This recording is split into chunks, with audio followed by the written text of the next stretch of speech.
Hello दोस्तों, आज का हमारा टॉपिक है मैकेंडर का हृदय स्थल सिद्धांत। ठीक, मैकेंडर शॉर्ट लाइन थ्योरी। तो यहाँ पर हम ये देखने वाले हैं कि जो मैकेंडर का हृदय स्थल सिद्धांत था, यानी कि कोई एक ऐसा स्थल जिसका जियोपॉलिटिक्स में बहुत ही अधिक महत्व रखता है। ठीक है, इसके बारे में मैकेंडर ने कैसे परिभाषित किया इसे, क्या क्या इसकी खूबियाँ थी, क्या प्रभाव था, वर्ल्ड वार के समय पे इसका क्या प्रभाव पड़ा, वर्ल्ड वार के बाद इसका क्या प्रभाव दिखता है, और वर्तमान समय में इसके प्रासंगिकता कहाँ तक बनी हुई है और क्या क्या इसकी आलोचनाएं हैं। ठीक है, तो हम इसको देखने का प्रयास करेंगे। तो सबसे पहले तो हम ये देख लेते हैं कि मैकेंडर थे कौन। मैकेंडर एक्चुअल में ग्रेट ब्रिटेन, उस समय के ग्रेट ब्रिटेन के पॉलिटिकल एडवाइज़र थे। इन्होंने लंदन स्कूल ऑफ इकोनॉमिक्स से इकोनॉमिक के प्रोफेसर भी रह चुके थे, और बाद में इनको royal geographical society of London का पहला निदेशक तक बनाया गया था।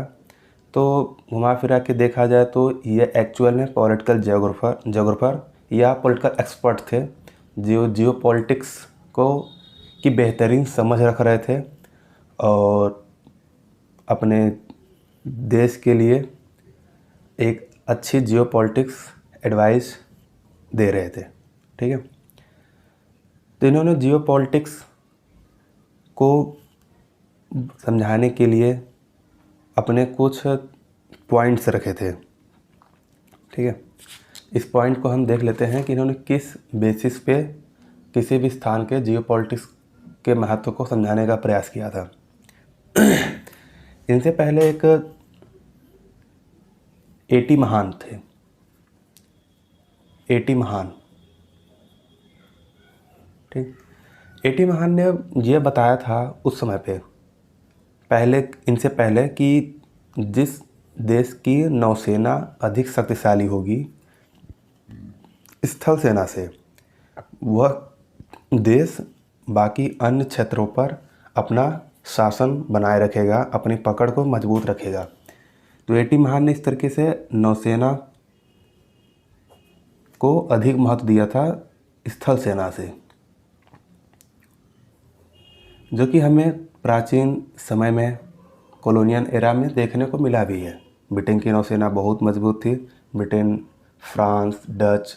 तो इन्होंने देश के विभिन्न भागों पर अपना प्रभुत्व स्थापित करने में कामयाब भी रहे थे, लेकिन समय के साथ काफ़ी परिस्थितियां बदल गई। तो उसी समय के बीतने के साथ मैकेंडर ने अपना सिद्धांत दिया है, अपना मत दिया। ठीक, 1904 में इन्होंने बताया कि किसी भी स्थान पर 1904 में मैकेंडर ने अपना एक शोध पत्र प्रकाशित किया था, जिसका नाम था ज्योग्राफिकल पाइवोट ऑफ हिस्ट्री।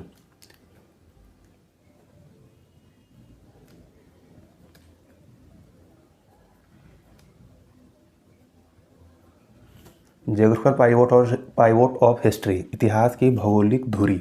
ठीक, इतिहास की भौगोलिक धुरी।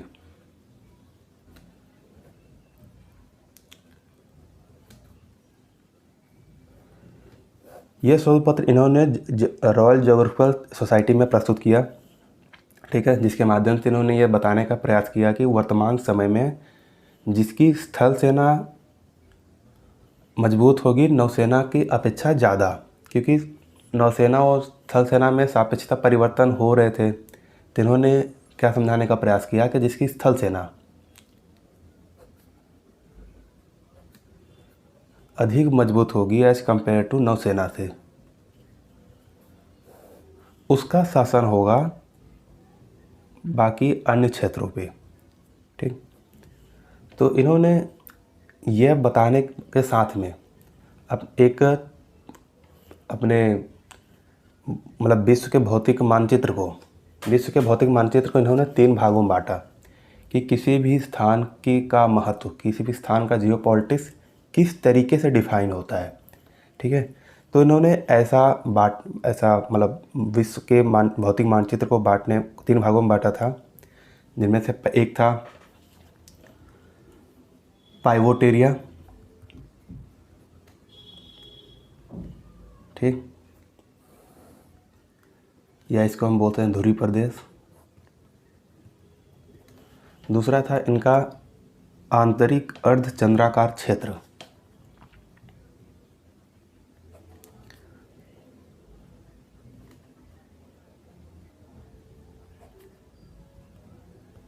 आंतरिक अर्धचंद्राकार क्षेत्र, जिसकी inner semi crescent reason,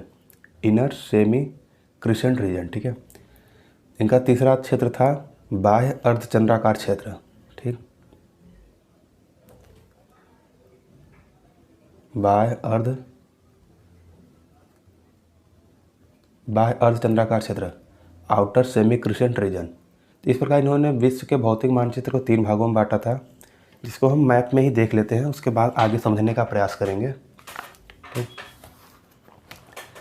map में से हम कुछ इस तरीके से देखते हैं कि जो उस समय का यूएसआर था, ठीक, यानी कि ये कैस्पियन सागर, ये जो यूराल, ब्लैक सी, कैस्पियन, ये यूराल वाला एरिया,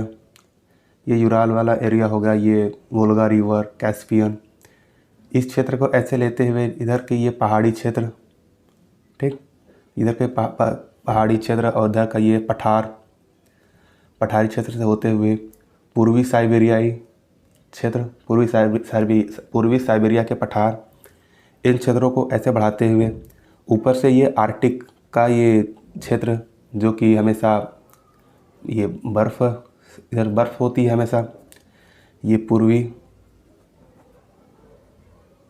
साइबेरिया पठार, इधर का ये पहाड़ी क्षेत्र, इधर ये यूराल पर्वत,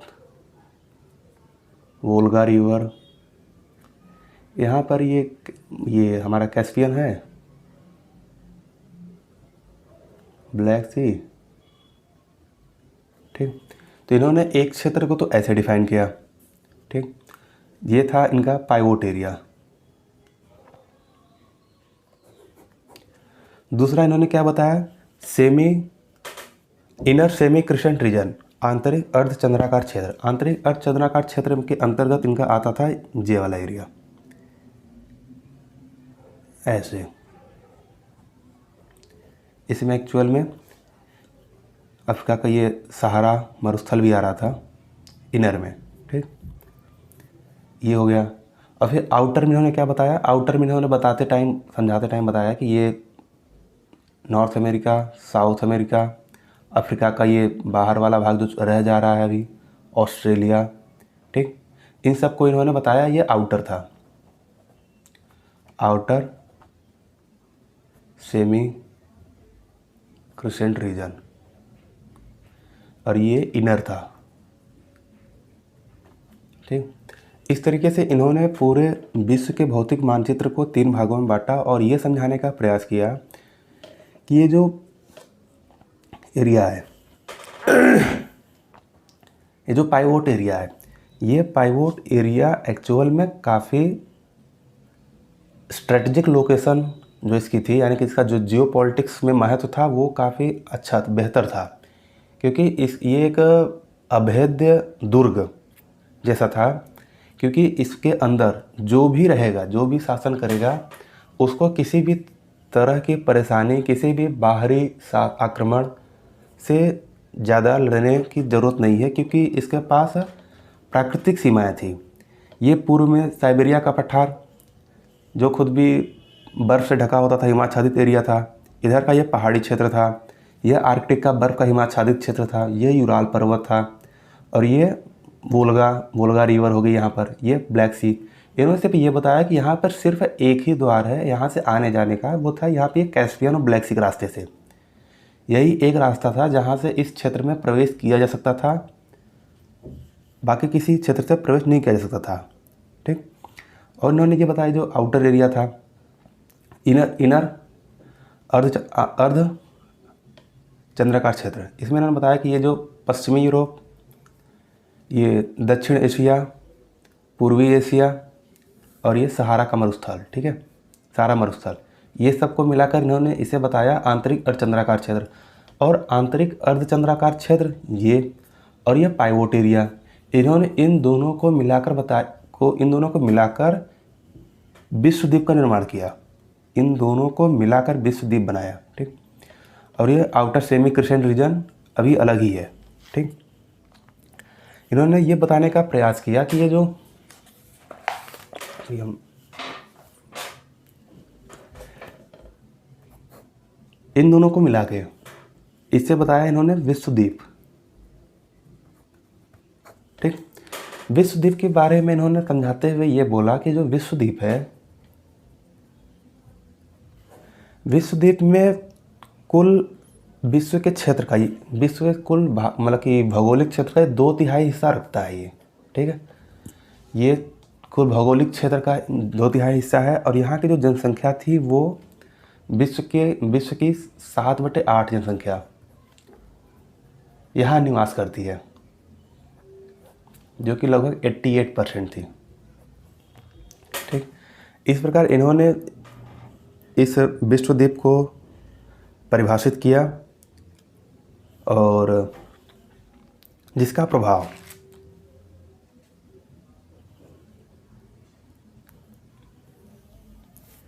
प्रभाव इन्होंने फर्स्ट वर्ल्ड वॉर के टाइम पे इन्हें देखने को मिला, ठीक। फर्स्ट वर्ल्ड वॉर में क्या देखने को मिला? फर्स्ट वर्ल्ड वॉर में इन्होंने ये देखा कि जो अपना ये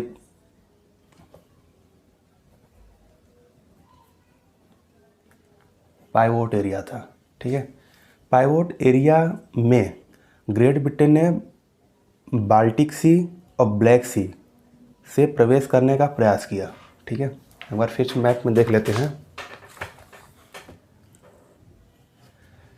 ये अपना ग्रेट ब्रिटेन है, ठीक है, और ये हमारा पाइवोट एरिया था। पाइवोट एरिया में इन्होंने बताया था कि प्रवेश करने का स्थान सिर्फ यहाँ पर था, ब्लैक सी के पास में। लेकिन इस पाइवोट एरिया में प्रवेश करने के लिए फर्स्ट वर्ल्ड वॉर के टाइम पे ग्रेट ब्रिटेन ने ब्लैक सी और बाल्टिक सी, ये हमारा बाल्टिक सी है, बाल्टिक सी, यहाँ से प्रवेश करने का प्रयास किया 2 स्थानों से, ठीक है, जो कि असफल रहा। लेकिन इनके जो शोध पत्र था उसके प्रासंगिकता को उन्होंने स्पष्ट किया कि एक तो ब्लैक सी ही था, दूसरा और किसी भी स्थान से प्रवेश करने नहीं किया गया था, ठीक है। इसी तरीके से जब 1997 में ये हमारा उस समय पे जो पूर्वी यूरोप था, ये क्षेत्र लगभग जर्मनी कंट्रोल में था उस समय पे, ठीक।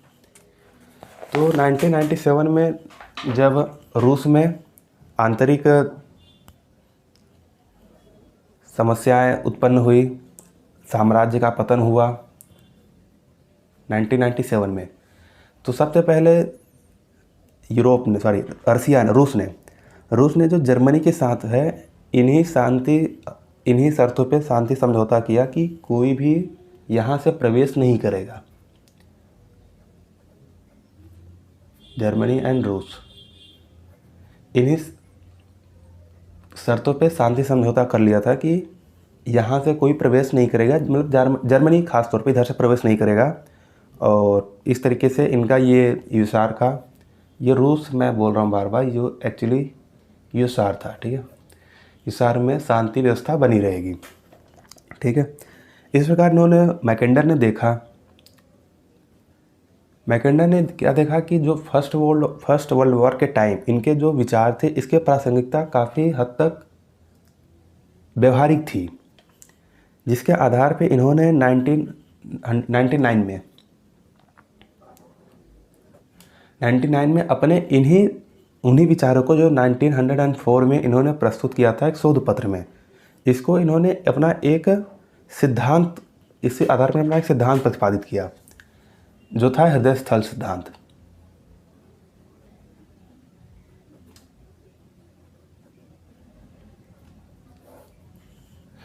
ये हृदय स्थल सिद्धांत प्रस्ताव अपना एक इन्होंने प्रतिपादित किया था, ठीक है। अब हृदय स्थल सिद्धांत प्रतिपादित करते करते टाइम इन्होंने क्या बताया कि हृदय स्थल अपना इन्होंने मैकेंडन ने इस पाइवोट एरिया को ही हृदय स्थल बोला जी, इसी को इन्होंने हार्टलैंड बोला। अब चूंकि इन्होंने क्या बताया था अपने शोध पत्र में कि इसमें प्रवेश करने का द्वार सिर्फ एक जगह था, ब्लैक सी, लेकिन इन्होंने फर्स्ट वर्ल्ड वॉर के टाइम पे क्या देखा कि ब्लैक सी और बाल्टिक सी दोनों जगह से इस हार्टलैंड में प्रवेश किया जा सकता है। इसलिए इन्होंने अपने इस हार्टलैंड के एरिया को थोड़ा बढ़ाया और सेकेंड टाइम जब इन्होंने अपना सिद्धांत प्रतिपादित किया 1919 में, तो इस हार्टलैंड में ये ब्लैक सी था ही, साथ ही ये बाल्टिक सी को भी अंदर कर लिए, मतलब कुछ ऐसा, ये कुछ इन्होंने ऐसा इन्होंने अपना इसे बनाया अपना हार्टलैंड, ठीक। मतलब बाल्टिक सी और ब्लैक सी दोनों को भी अंदर कर लिया। इन्होंने जो उस समय 1919 में अपना आंतरिक अर्धचंद्राकार क्षेत्र बनाया, उसमें इन्होंने पश्चिमी यूरोप को तो रखा ही, साथ में पूरे अफ्रीका को रख लिया था, ठीक। पूरे अफ्रीका को इन्होंने अंदर कर लिया था। तो ये भी कुछ ऐसा ही था।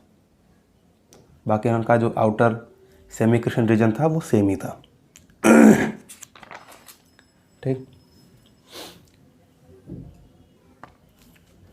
इस प्रकार इन्होंने क्या बताने का प्रयास किया, इन्होंने ये बताया कि अभी मैं एक नेक्स्ट मैप में बता देता हूँ ये पूरी चीज़ें। इन्होंने 1999 में अपना जो सिद्धांत दिया उसमें ये बताने का प्रयास किया कि जो इस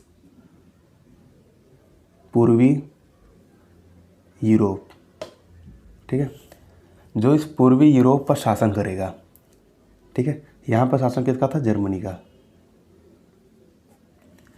जो इस पूर्वी यूरोप पे शासन करेगा वो इस पूरे हार्टलैंड पे शासन करेगा, ठीक।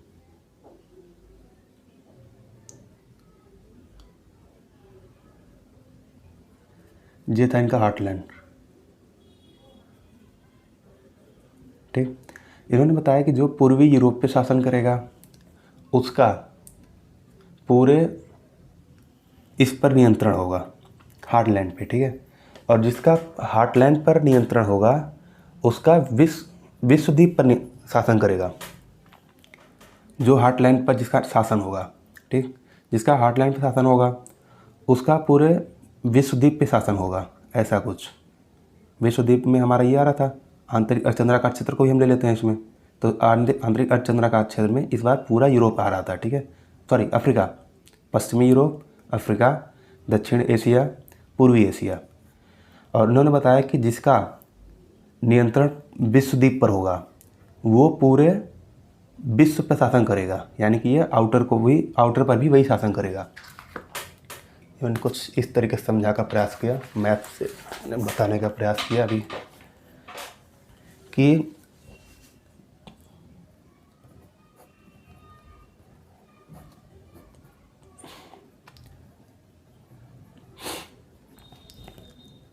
जो पूर्वी यूरोप पे शासन करेगा उसका हार्टलैंड पे नियंत्रण होगा, ठीक है। पूर्वी यूरोप का मतलब यहाँ पर इनका जर्मनी से था, हार्टलैंड का इनका मतलब यहाँ पर उस समय के USSR थे सर, ठीक, सोवियत संघ।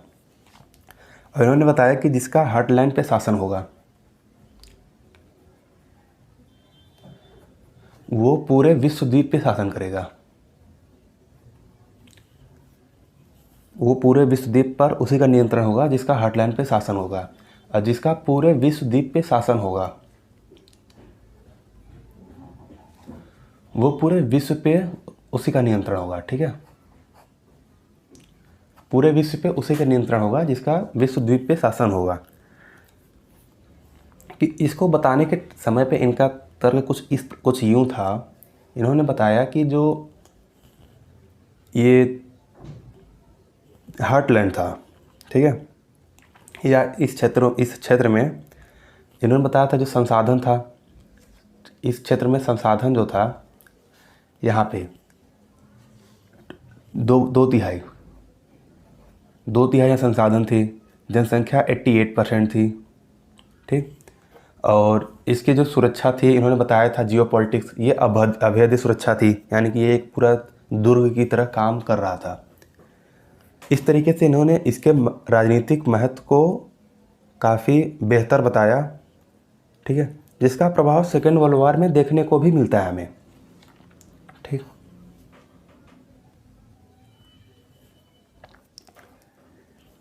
इनके इस सिद्धांत का प्रभाव हमें सेकेंड वर्ल्ड वॉर के टाइम में देखने को मिला, जिस समय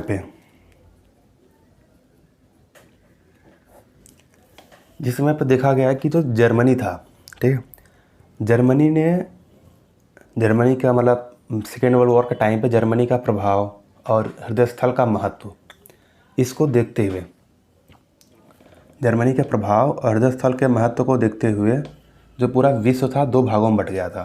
ठीक। विश्व 2 भागों में बट गया, एक मित्र राष्ट्र और दूसरा धुरी राष्ट्र।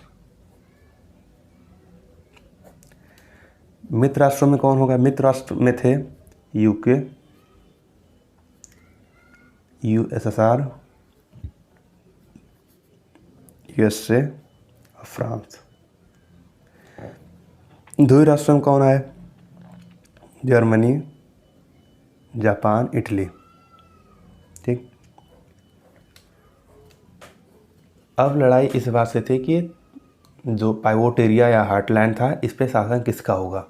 तो इनका सिद्धांत पहले क्या था कि जिनका शासन पूर्वी यूरोप यानी कि जर्मनी पर होगा, जिनका शासन जर्मनी पर होगा यानी पूर्वी यूरोप पर होगा, उसका नियंत्रण हार्टलैंड पर होगा। जिसका शासन हार्टलैंड पर होगा, उसका नियंत्रण विश्वद्वीप पे होगा। जिसका शासन विश्वद्वीप पे होगा, उसका नियंत्रण पूरे विश्व पे होगा। ठीक है, इन्होंने अपने सिद्धांत में यह बताया था। तो अब सेकेंड वर्ल्ड वॉर के टाइम आ चुका था। पूरा विश्व 2 भागों में बढ़ चुका था, मित्र राष्ट्र और धुरी राष्ट्रों में। ठीक है, लेकिन जो वर्ल्ड वॉर का जो सेकेंड विश्व युद्ध का परिणाम दिखा, उसमें हमें क्या देखने को मिला कि जर्मनी की पराजय हुई।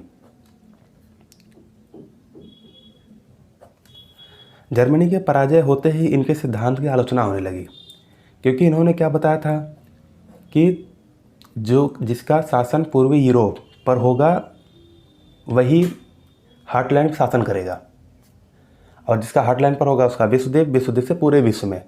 तो पूर्वी यूरोप का मतलब इनका जर्मनी से ही था, और जब पूर्वी यूरोप का मतलब इनका जर्मनी से था और जर्मनी ही हार गया, तो इनके सिद्धांत की आलोचना होने लगी कि इन्होंने जो बताया वो गलत था।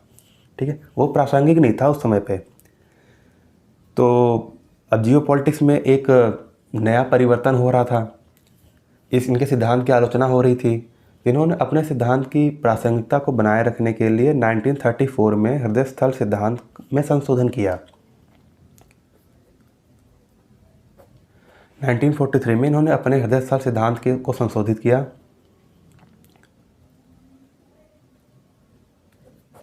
और मिडलैंड बेसिन की संकल्पना दी।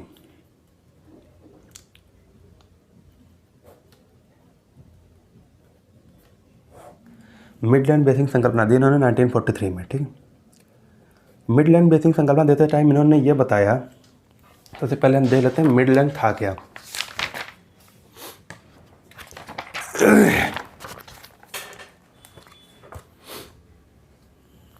इनके हिसाब से उस समय पे मिडलैंड का मतलब इन्होंने इस एरिया से उत्तरी अटलांटिक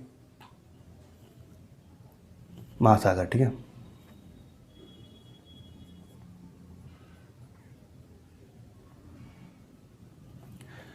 इसी को इन्होंने बताया मिडलैंड।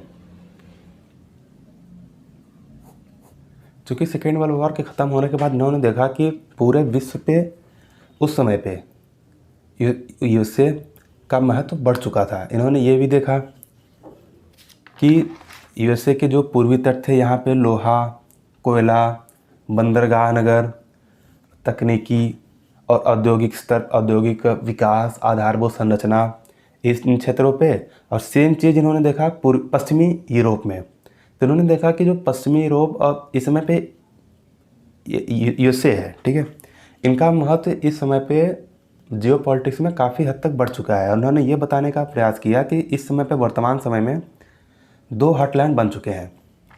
एक तो मिडलैंड था, दूसरा इनका हार्टलैंड ही था।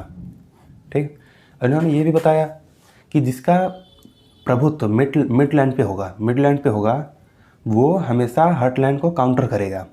ठीक है, जिसका प्रभाव भी हमें आगे देखने को मिलता है कोल्ड वॉर में। ठीक, और इन्होंने साथ साथ में ये बताया, और इन्होंने क्या बताया कि यहाँ पर ये येनिसी नदी का क्षेत्र था। इस येनिसी नदी के क्षेत्र के बाद के इस लीना नदी बेसिन थी। ठीक,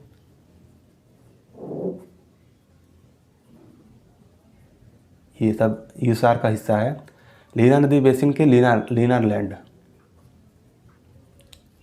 लीनारलैंड और इधर साइबेरियाई पठार के इन क्षेत्रों के इन्होंने क्या बताया कि ये आर्थिक रूप से इनका महत्व नहीं है, इसलिए इन्होंने अपने हार्टलैंड से इस क्षेत्र को बाहर निकाला था। ठीक है, ये सेंट्रल साइबेरियाई पठार, इस क्षेत्र को इन्होंने बाहर निकाल दिया। और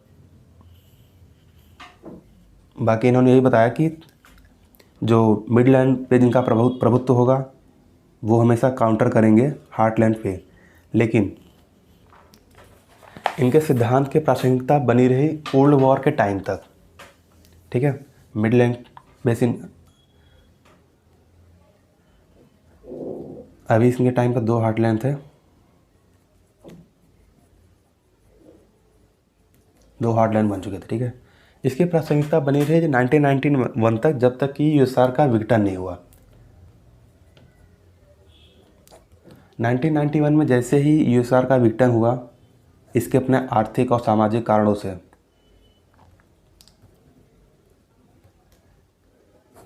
इनके सिद्धांत की फिर से आलोचना होने लगी।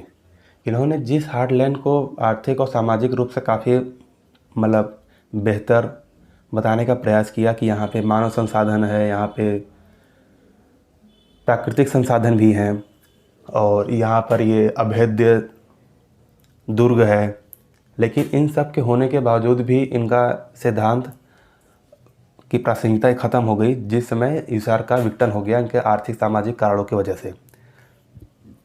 तो इनकी फिर से आलोचना होना प्रारंभ हो गई।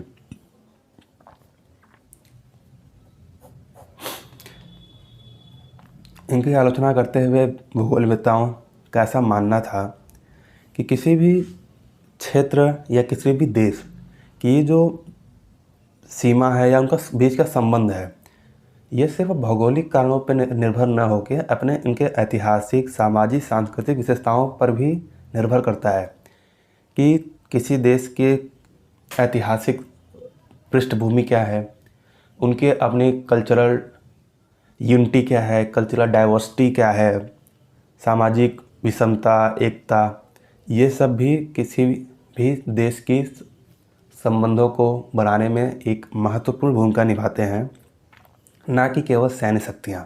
ठीक है, दूसरा इन्होंने ये बताया कि इनके मतलब आलोचना हुई कुछ इस प्रकार कि इन्होंने सिर्फ समुद्री सेना और स्थलीय सेना का तुलना किया। इन्होंने इसी के आधार पे मतलब स्थल सेना के आधार पे इन्होंने हार्टलैंड को एक अभेद्य दुर्ग बताया, जहाँ पे नौसेना का कोई महत्व नहीं बनता। लेकिन सेकेंड वर्ल्ड वॉर में हमें क्या देखने को मिलता है कि वायुसेना का प्रयोग होने लगा। वायुसेना का प्रयोग हो ही रहा था उससे पहले भी, तो ये अभेद्य दुर्ग कैसे रहा जब वायुसेना का प्रयोग होना प्रारंभ हो गया था। ठीक, तो इस प्रकार भी इनकी आलोचना हुई, इनके सिद्धांत प्रासंगिकता यहाँ पर भी नहीं दिखती है।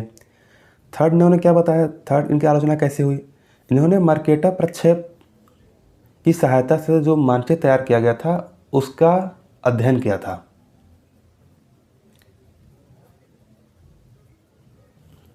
मर्केटा प्रक्षेप की सहायता से जो मानचित्र बना था, यहाँ पर इसका मर्केटा प्रक्षेप का मतलब यहाँ पर इस चीज़ से है कि 3D यानी कि ग्लोब को मैप में कन्वर्ट करना। ठीक है, 3D मैप को 2D में कन्वर्ट करना। अब 3D मैप को 2D में कन्वर्ट करने से क्या मतलब दिक्कतें हुई, क्या समस्या हुई कि जैसे जैसे हम उत्तरी ध्रुव की तरफ बढ़ते हैं तो जो चीज़ें धीरे धीरे सिंक होनी चाहिए वहाँ पर देशांतर रेखाएं जाके एक जगह मिल जाती हैं, ऐसा नहीं होता है। क्या हुआ कि मैप सेम देख लेते हैं यहाँ पर भी कि ये मर्केटा प्रक्षेप ये मर्केटा प्रक्षेप मैप है कि ये 2D मैप है। ठीक है, 2D मैप में होता क्या है कि जैसे जैसे हम ऊपर की ओर बढ़ते हैं कि ये एरिया को जो ऐसे आके सिंक होना चाहिए वो सिंक नहीं होता है। इस वजह से होता क्या है कि ये जो एरिया है इसका जो क्षेत्रफल है बहुत अधिक दिखने लगता है, जो कि वास्तविक में ऐसा नहीं है। ठीक, वास्तविक में इतना बड़ा ग्रीनलैंड नहीं होता है। वास्तविक में रसिया भी जब हम ग्लोब में देखेंगे इतना बड़ा हमें नहीं दिखेगा। ये इनकी एक भूल थी जिसको इन्होंने अध्ययन में आधार बनाया था। इसकी वजह से उन्होंने क्या बताया था कि इन्हें एक बहुत बड़ा एरिया दिखा हार्टलैंड में, बहुत बड़ी वहाँ पर इन्हें उसी आधार पर इन्होंने वहाँ पर संसाधन, मानव संसाधन, प्राकृतिक संसाधन का गणना इन्होंने इसी आधार पर कर लिया, जो कि गलत था, जो कि अतार्किक था। इसकी आलोचना भी भूगोलवेत्ताओं ने इनके सिद्धांत की इस प्रकार की। और किसी भी स्थान के जो प्राकृतिक संसाधन होते हैं, ठीक, किसी भी स्थान के जो प्राकृतिक संसाधन होते हैं वो मतलब बहुत बड़े एरिया है इसलिए वहाँ संसाधन अधिक होगा ऐसा नहीं होता है। वो भूगर्भीय कारणों से वहाँ पे प्राकृतिक संसाधनों की उत्पत्ति होती है। और हार्टलैंड या यूसार जैसा क्षेत्र जहाँ पे बहुत अधिक एरिया थी, क्षेत्रफल में काफ़ी बड़ा था, इसमें कोई डाउट नहीं था, लेकिन वहाँ के संसाधनों का दोहन भी उतना ही कठिन था। जो संसाधनों का दोहन था, क्योंकि ये क्षेत्र वर्ष भर हिमाच्छादित रहता था। इसकी जो नदियाँ थी उसका जो उत्तरी क्षेत्र था, इसके जो पहाड़ी क्षेत्र थे, पठारी क्षेत्र थे, इसका जो कृषि योग्य भूमि थी, ये वर्ष भर लगभग बर्फ़ से ढके रहते थे, जिसकी वजह से यहाँ के संसाधनों का दोहन तकनीकी रूप से भी संभव उस हद तक नहीं था जिस हद तक इन्होंने ये सोचने का प्रयास किया। ठीक है, इन्होंने ये भी देखा था कि उस समय पे ट्रांस साइबेरियन रेल मार्ग, जो कि यूसार में पूर्वी यूसार से पश्चिमी यूसार तक जा रही थी। ठीक,